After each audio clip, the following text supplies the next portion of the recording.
So good to have you in. Joel Klatt is the voice of college football at this network. Love having him on. He just called that thrilling Oregon win over North Carolina. Has there ever been a bad Holiday Bowl? They may change sponsors, but the outcomes are always great. Okay, so let's start with Michigan TCU. I know that Harbaugh can be awkward and a little intense, but I tend to look for threads. You know, I've seen him do like the Jim Schwartz thing and the hard slap on the back, and I've had coaches say he can be kind of an awkward guy, and my takeaway is I'm awkward. Whatever, I can't be.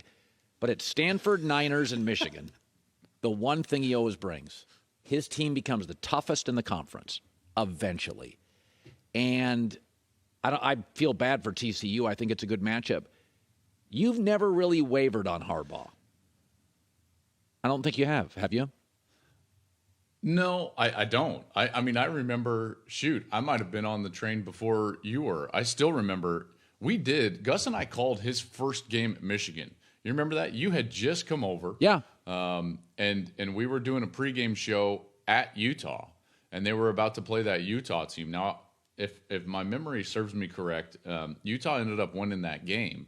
But that was the Jake Rudock Michigan team, and I said on that show that I thought that year Michigan would end up being a top 10 team. And they were. And I felt that way because of what you just said. Like, they will eventually become the toughest team in the conference at the line of scrimmage, and he's going to do that or die trying, like he said in press conferences before. The bottom line is that this Michigan team this year is a team that does not panic when they're in close games because they know they'll eventually wear you down.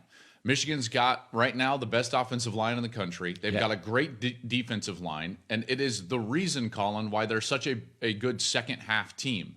They are the best second-half team in the entire country. Their point differential is plus 200 and, I think, 6 in second half of football games, and that's a bad matchup for TCU. Yeah. The reason is because TCU relies on coming back in the second half so often. They've got 5 second-half comebacks.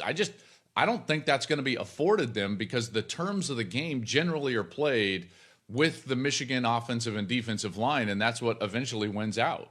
You know, if there was a single quarterback in college football this year that will not go in the first round but will end up having a nice career, I would guess it would be Max Duggan, the kid at TCU.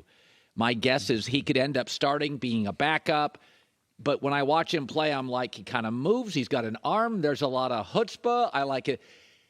What do you make of him in this offense? Because the way to beat Michigan, if you could get lucky here, is you get a crazy shootout with a hot quarterback. What do you make of him? That's right. Well, first of all, you're exactly right about the blueprint to beat Michigan. They've got to play from the lead, and they've got to create big plays early. Now, they've got a great wide receiver on the outside, Quentin Johnston. He's an NFL guy. They've got a good NFL back in Kendre Miller. You know, like, they've got some pieces. There's no doubt. And one of the things that they do best is throw the ball down the field and create big plays, explosive pass plays. In fact, Duggan's third in the Power 5, Colin, when you look at passes that travel at least 20 yards or more, he completes 50% of those. Wow. That's third in the Power 5. He's got 18 touchdowns of passes that travel 20 or more yards. So if I'm TCU, I'm going out throwing haymakers because I've got to play from the lead, right? You've got to take away the terms of the game from Michigan and their line of scrimmage. So what you're saying, and now to the kind of the first point of your question, which was Duggan and maybe his future prospects. I covered him. I also covered Brock Purdy. There's a lot of similarities there. Yes. A lot of similarities. Now, Brock might be a bit of a more refined passer, but Duggan is a more gritty, do it with his legs style of guy, and both of them are very smart. They're probably a little undersized for the NFL. They're going to be overlooked, but they're great competitors, and they are the catalyst for teams overachieving at the college level. I thought Purdy was the catalyst, along with their running back, Breece Hall at Iowa State, and then Duggan, obviously, what he's done at TCU has been outstanding. But they remind me a lot of each other. Yeah. I think Ohio State's going to score some points on Georgia. I don't think they'll beat them, but I think it's going to be, we don't see this much with Georgia, a little bit of a shootout. teams in the high 20s, low 30s. I do. Your takeaway on Ohio State's offense against this vaunted Georgia defense?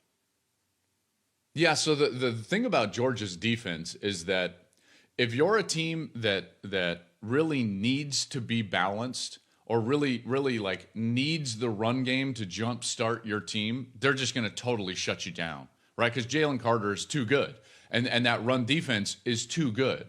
Now, if you're a team that has the talent to win one-on-one matchups in the straight drop-back game, then you can move the ball on Georgia. And I think the evidence is clear of that, even in the last 2 years.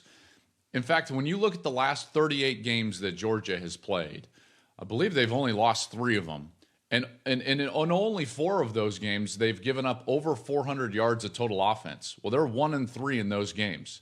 The latest to do that, by the way, was LSU. LSU just did something that we haven't seen in the Kirby Smart era. They had 10 pass plays of 20 or more yards, explosive pass plays. So if I'm looking at like, okay, I'm going to try to create a team that could give Georgia problems. I'm not saying they're going to win, but give them problems. I would say good NFL-style quarterback, really good intricate passing scheme, and players on the outside that can win. Oh, hello, Marvin Harrison Jr., right? Jamison Williams from last year at Alabama, or Mechie last year from Alabama in that SEC championship game. So for me, this is a matchup that at least Ohio State, they've got the pieces to go out there and play with Georgia and make this a game. And I firmly believe what you're talking about. I think Ohio State's going to be able to score a little bit. Yeah. The bigger question for me is how they perform in the red zone offensively, because that's where they struggled against Michigan. They were 1 of 4 scoring touchdowns in the red zone. And then how do they handle Stetson Bennett? Because this is the one thing that we don't talk about in this game, by the way. Colin, Stetson Bennett, in his last 5 games against top 15 teams, he's 72%, over 285 yards passing, 13 touchdowns, and no interceptions. They've got great tight ends, Brock Bowers being one of them. Can Ohio State stop them? I don't know. I don't know, especially after what we saw in their last game out against Michigan. So, I see that. It doesn't bother me, but I totally get why this bothers sort of traditionalists. When you see a great player sitting out of a bowl game. Now, I've always said, if I was a running back and it's a second-tier bowl game, Leonard Fournette, Bijan Robinson, like, hey, man, we recruit 4 a year at this school. I've given you everything I've got. Beating Washington's not the end of the – I'm okay with some guys sitting out bowl games. Does it bother you? No, I've when it first started happening, I think the first one that I was like, oh my gosh, a bit shocked was Christian McCaffrey. Yeah. Wouldn't you agree that was kind of the first one of the trend? And, but that was, if I'm not mistaken, that was a Sun Bowl, to your point, a running back, maybe not one of the premier bowls out there. I've kind of landed on this philosophy. I think it has to do with value. First and foremost, anybody that makes this decision, I won't begrudge them this decision. They've put themselves in this position and done enough to feel like they're making a decision for their future. So that's first. Secondly, just in terms of like, are they making the right decision or not? I've kind of landed on the players that really can't help themselves in their draft stock. Yeah. It's probably a good decision not to play. But there are guys that can make themselves a lot of money by putting out a great performance. Right. And, if you can help your draft stock, well, why wouldn't you play? I know it's a risk-reward proposition. So first things first, I do not begrudge anybody their decision. You make your decision and you move on. And that is what it is. But if you could still help your draft stock, I think that you might be making a poor financial decision at times if you're opting out. I only have a minute left. I don't know if you noticed, USC was awesome this year. Oklahoma under 500. I just saw it on TV somewhere. Yeah. Is that thing going to work? Because I think Cliff Kingsbury is going to be available. Are you, if you're a Sooner fan, little concerned how clunky it was? Yes, and there's also some reasons for optimism. Coming down the stretch, they played a lot of one-score games. They were 3-6 down the stretch, and that could have easily been a 9-3 season. And they recruited really well. I mean, very well. Getting Peyton Bowens, that safety is a big get. So I'm actually not concerned for Oklahoma moving forward. They're still Oklahoma. I think Brent Venables can get it done. And that was a great game, by the way, against Florida State. So I'm not concerned about OU. Okay, there you go. You're very positive. I like that during the holidays. A lot of negativity. Our airline industry is crashing, so not literally, but maybe their computer systems. So we need positive vibes here today. Joel Klatt, as always, my friend. You always look prepared. This guy rolls out of bed ready to talk college football. You look like the voice of college football. There we go. It's good seeing you, my man. Hi, everybody. Thanks for watching. Subscribe here to get the latest from the show. Also, be sure to check out more of the best clips from The Herd or go watch a few segments from other shows on FS1.